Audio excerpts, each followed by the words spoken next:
गुरूंचं आपल्या आयुष्यात काय महत्व असतं ना, हे जर जाणून घ्यायचं असेल, तर ही स्टोरी एंड पर्यंत ऐका. एक तरुण शिल्पकार होता, तो त्याच्या गुरूंकडे शिल्पकला शिकत होता.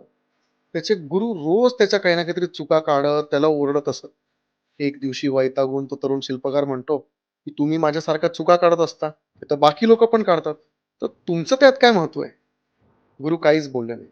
दुसऱ्या दिवशी गुरु त्याला म्हटले, की तुझी मूर्ती घेऊन तू गावातल्या चौकात ठेव आणि त्याच्याबरोबर एक चिठ्ठी लिही.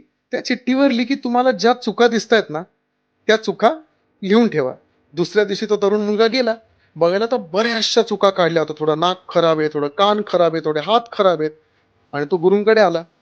आता गुरु म्हटले, की तिकडे दुसऱ्या दिवशी अजून एक चिठ्ठी लिहून जा, की आता या चुका कशा सुधारायच्या हे सांगा. शिष्याने लिहिलं आणि ठेवलं. दुसऱ्या दिवशी तिकडे गेला, तर बघितलं ती चिठ्ठी मोकळी होती. एकाही व्यक्तीने सल्ला दिला नव्हता. तेव्हा त्याला गुरु म्हणाले, आता कळालं का?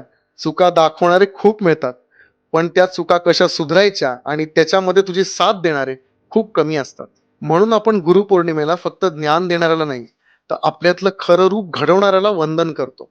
कारण तो टीकाकार नसतो, तो घडवणारा असतो, तो खरा असतो.